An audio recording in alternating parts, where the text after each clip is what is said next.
Всем привет! Сегодня играем в игрушку от поп-культуре.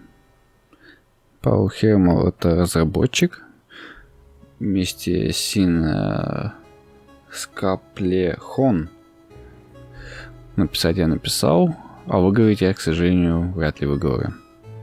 Так, игрушка называется Horace. Вышла она в 2019 году.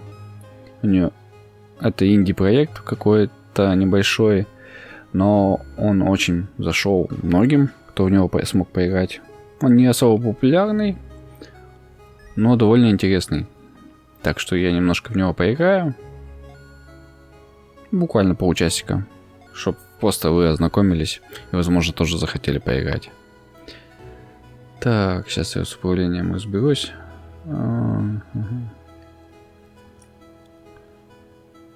Видимо, она все-таки более платформенная. Так, я не могу.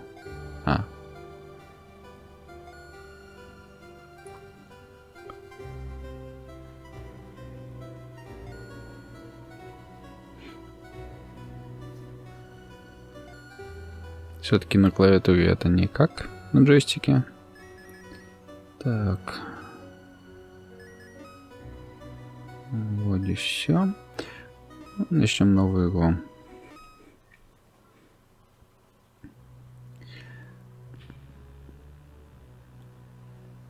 Кстати, этот платформер, насколько помню, проходится за 15 часов по описанию.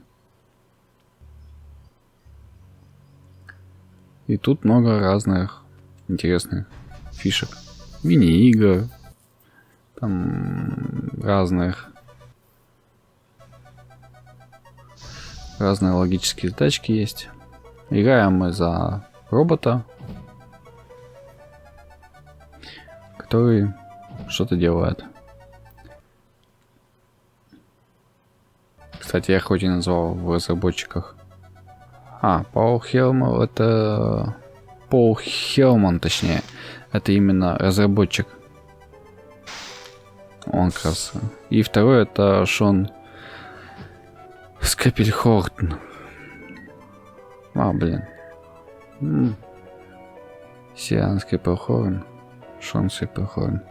Да, чтение и написание разные. Но я не знаю английский, к сожалению, поэтому я могу ошибаться в именах. По-русски это Шон Скапельхорн и Пол Хелман.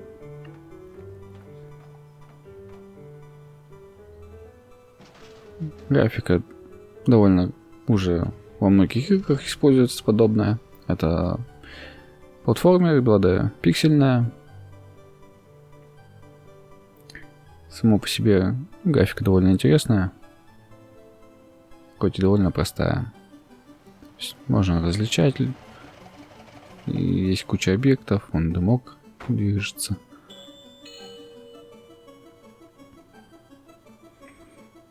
Да, кстати, у игрушки довольно неплохой сюжет.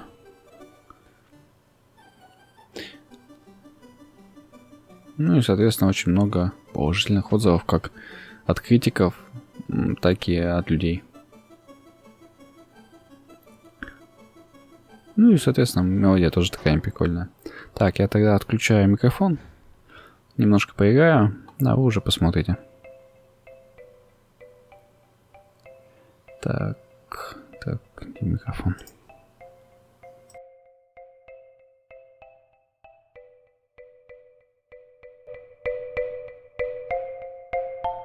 And so, I was born. The first people I remember seeing were the old man, the old lady, and their daughter, Heather. After they'd said hello, the old man powered me down so he could install some software. I could tell they were nice people. The old man didn't give me a silly voice or stupid personality. And the old lady didn't dress me like a clown. Although for some reason, Heather really didn't like me. Once I'd had time to get used to walking, the old man asked me to dash from one end of the room to the other.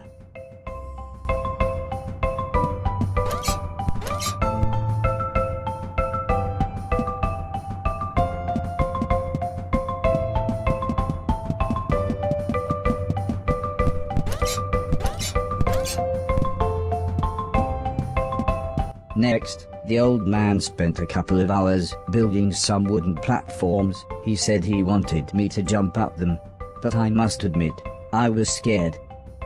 It wasn't until I saw Heather and her mother happily climbing up them that I decided it might be okay.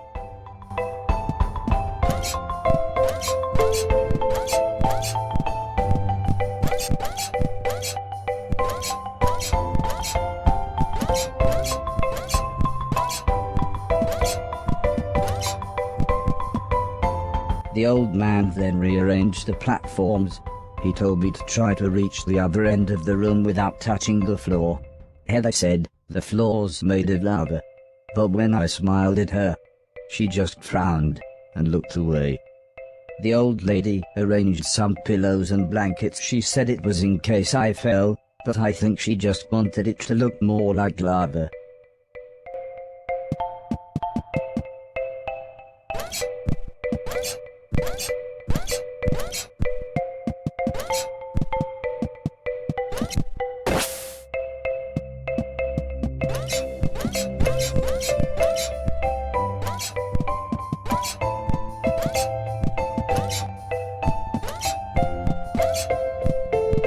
When I reached the other side, the old man just smiled and said, "That'll do, for now."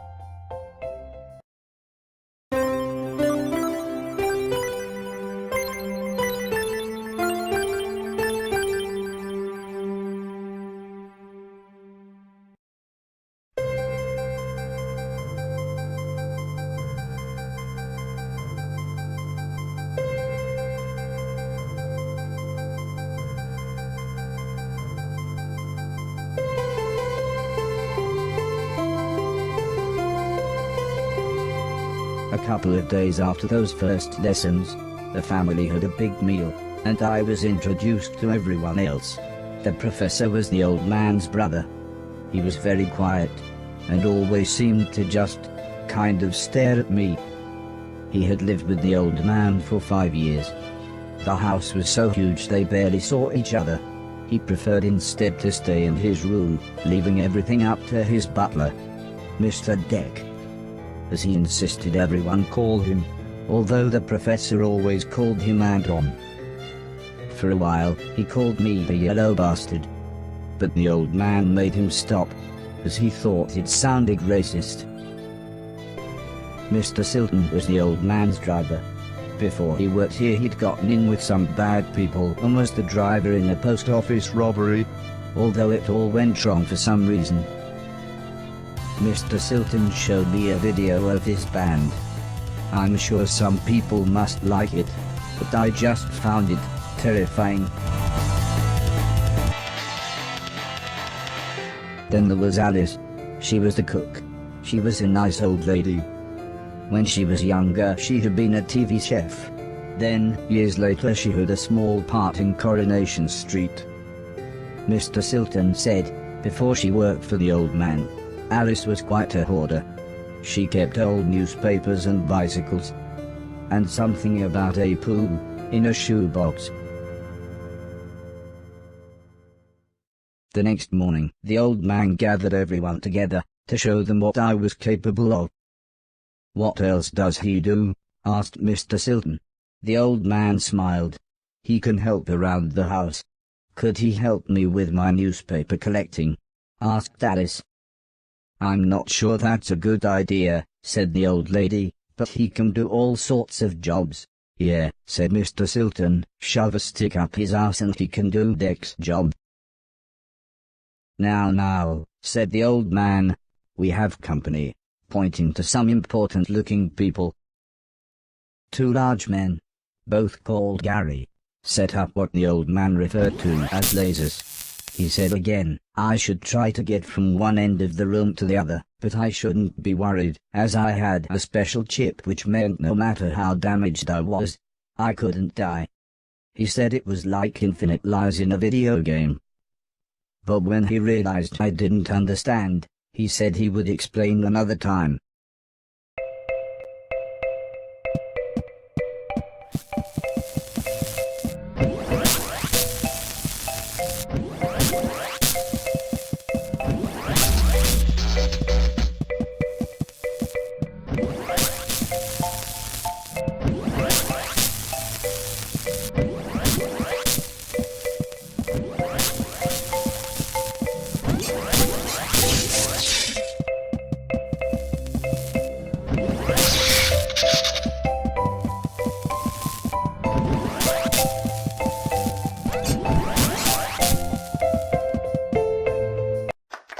Everybody clapped, except the important-looking men. "Not exactly a cold, calculated killer, is it?" said the man in black. The man in grey laughed. "What kind of artificial intelligence was that?" he asked. "Move right, unless there's something in the way." Okay, said the old man. He turned to me and whispered, "They're going to make it quite a bit tougher. But I'm sure you'll be fine."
The Garys then rearranged the room one last time. The old man smiled. Now, there's no need to look so glum," he said. "I'm still happy with everything you've done today. So this time, I was determined to do him proud."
The old man's friends actually seemed quite happy when I made it through. "We might have a winner after all," said the man in black. "It's no Killbot 3000, but you can almost see the fire in its eyes."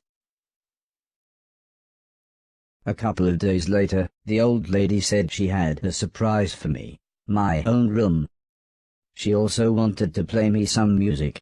I wasn't sure after what Mr. Silton had shown me.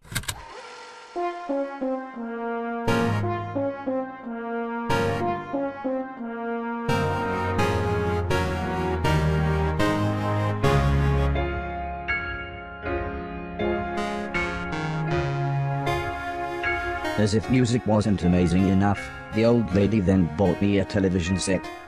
I couldn't believe what I saw. I watched everything I could.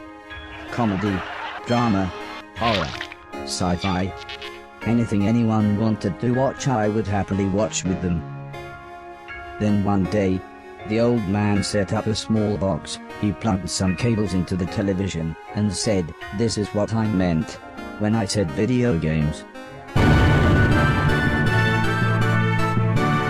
I played games at every chance I could. I took on everyone. I was unstoppable. I had enjoyed music, film, and television. But to me, video games really were the highest art form.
Heather's birthday was a couple of months later.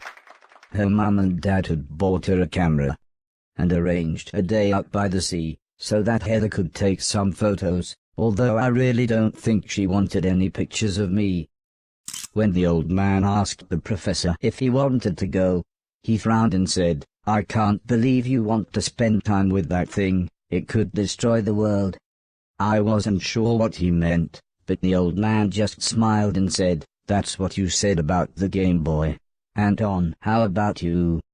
"I don't think so," said Mr. Deck. "The last time I got in that car, Barry crashed us into a branch of Woolworths. I never would have gone into Woolworths of my own accord." The old man explained that the car was old and the brakes had failed, but Mr. Deck was having none of it. So Mr. Silton drove, and Alice came along for the fresh air.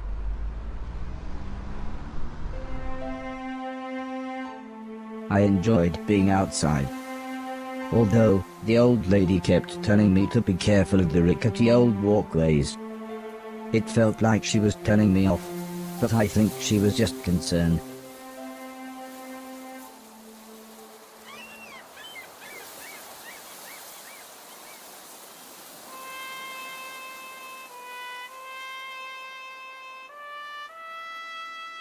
As the old man and I stood on the cliff tops, I could see something in the distance. I wasn't sure what it was, so I asked the old man. He said it was a battleship that had sunk in the 1940s. But he looked so sad when he spoke about war.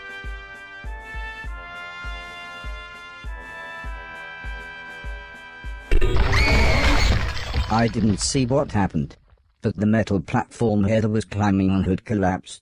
She was safe, even if the rocks she was on looked very dangerous. The tide was rising, and we didn't know how long the Coast Guard was going to be. So I offered to climb down and get her. The old man agreed, but said I should be careful, as Heather doesn't have infinite lives, like I do.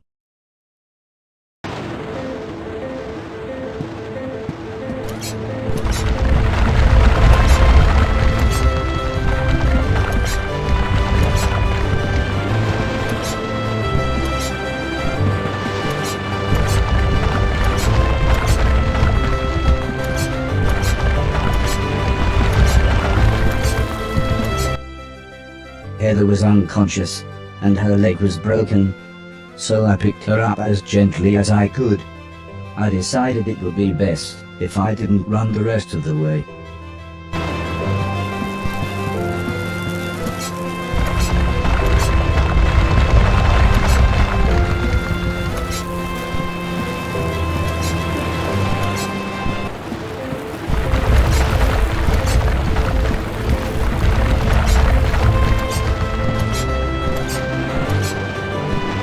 An ambulance had arrived by the time I had made it back to the cliff top. The medics made sure Heather was okay, and then took her off to hospital. A few days later, we all went to see how she was doing.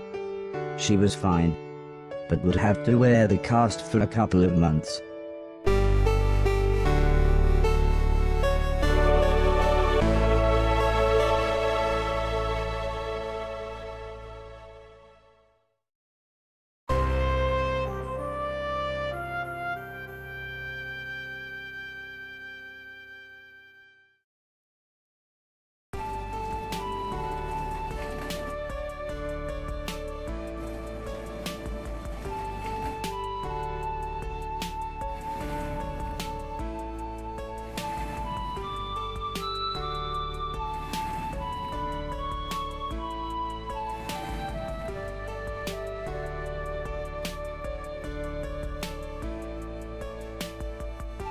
Once Heather got to know me, we became good friends. We enjoyed the same films and TV. She was also annoyingly good at some of my favorite games. After a while, she became very interested in how I worked. Soon she knew as much about me as the old man did, if not more.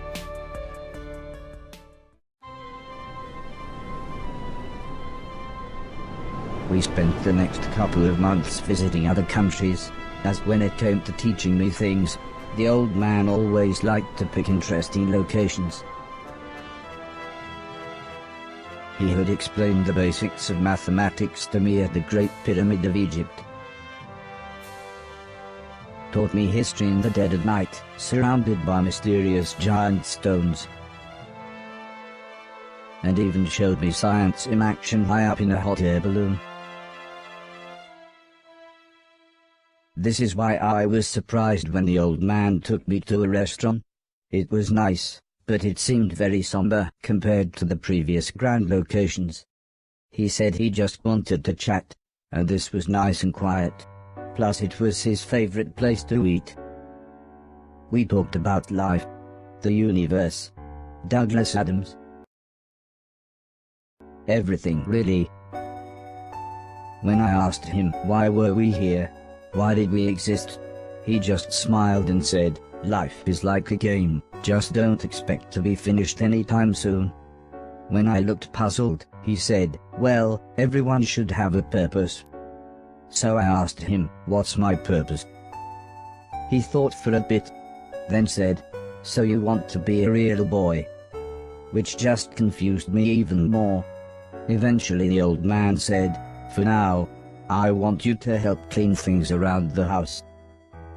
I must have looked unimpressed, as he then said, okay, I want you to clean 1,000,000 things. It didn't sound like the meaning of life, but I suppose you've got to start somewhere.